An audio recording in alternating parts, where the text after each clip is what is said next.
going to talk about today is called the asimilarity postulate. A couple things we have to understand to use this. What a postulate is would be good. So a postulate is a statement that we just assume to be true. Somebody has proven it, and so we can use it when we explain things. And then we have to understand what being similar means. So when two triangles are similar, it means that they have the same shape, but they can be different sizes. So if you look, when these different vertices are being dragged around, their shapes stay the same for the triangles, but their sizes aren't necessarily the same. And so these are similar triangles no matter where I drag around the points. So definitely make sure we understand those two things. So the angle-angle similarity postulate, in words it just says if two angles of one triangle are congruent to two angles of another triangle, then the triangles are similar. So all that's basically saying is if you can match up two angles from one triangle to two angles from another one, you know they're similar. And so in symbols, we have angle A is congruent to angle F, and angle B is congruent to angle G. Then the triangle ABC is similar to triangle FGH. And then that is reflected in these pictures. So we were talking about angle A being congruent to angle F, so that's shown by the one arc in each of those. Angle B being congruent to angle G, shown by the two arcs in each of those. And then something that's really, really important when you write a similarity statement, this right here, the triangle ABC is similar to triangle FGH, is that those congruent angles match up with each other. So we know that A and F have to match up from over here, and we know that B and G are going to have to match up, and so they're the second letter in each of the triangle names. So that's how we have to name them. They have to match up with the vertex that matches the other vertex. So let's try one. Determine whether the triangles are similar. If so, write a similarity statement. So when we look at these, we can't necessarily tell that they're similar yet, but we can look at the two angles, and we can see that angle E is 62 degrees, and we also see that angle A is 62 degrees. And so angle E is congruent to angle A. That's something that we already know, but 48 and 70, those aren't the same, so we're going to have to figure out what one of these missing angles is. The sum of interior angles, we already have a theorem for that. That's 180 degrees, and so when I add up all of these, I should get 180 degrees. So the one I don't know, plus 62, plus 48, equals 180. 62 and 48 is 110. X remains the same, and that still equals 180. And then I take away 110 from both sides, and X equals 70. And so now I figured out that this angle is 70 degrees. So now that angle G matches up with angle C. And so I know that angle G is congruent to angle C.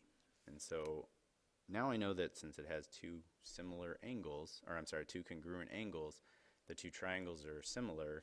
I just have to make sure that I write my similarity statement correctly. So if I go ahead and name this one, I'm going to go triangle GEF. So I'm going to name that triangle GEF. I'm going to say that it's similar to triangle, and now I need to be careful to match these up. So triangle, the angle G is congruent to C, so that needs to match up. The angle E is congruent to A, so that needs to match up there. And the last one that I have left is the B. So here's the correct similarity statement. Triangle GEF is similar to triangle CAB. Let's move on to another example. So determine whether the triangles are similar. If so, write a similarity statement.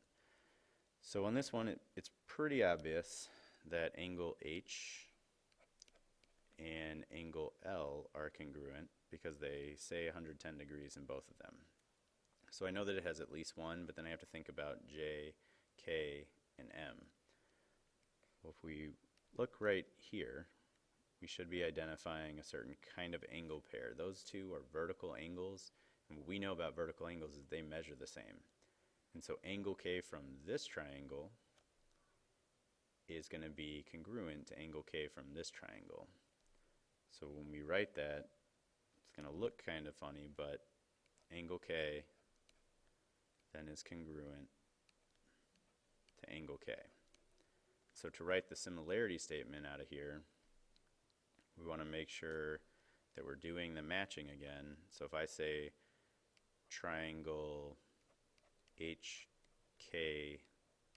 is similar to something, I need to say that it matches up. H matches with L, K matches with K, and then my other letter that I have over here is M, and that has to match up with the J.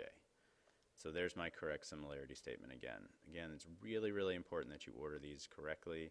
So triangle HKJ is similar to triangle LKM. Okay, we're going to look at one more example, and that'll be it. So determine whether the triangles are similar. If so, write a similarity statement. So again, these are two separate triangles. Looking at their angles, we see that F and C match up. So I can say that angle C is congruent to angle F. And then I have to see if anything else matches up. Obviously 42 and 60 are not the same, so I need to find one of these missing ones. So I'm going to do a little bit of algebra. This is the angle X. So X plus 80 plus 42, the sum of the interior angles, equals 180 degrees. And so X plus 80 plus 42 is 122. Will equal 180. And then I'm going to take 122 away from both sides. I'm going to get X equals 58. So angle A is 58 degrees. And now I'm looking for a 60. This is really, really important. Do I see a 60 over here? I don't. So I know that I can't say anything else about these angles, and so I can't write a similarity statement. So if we come upon a problem like this, these are not similar triangles, and that's all you say about it. So that's it. Make sure you come in tomorrow with some notes, and these examples would be very, very good to have in your notes, and we'll start the day off with a question just like this.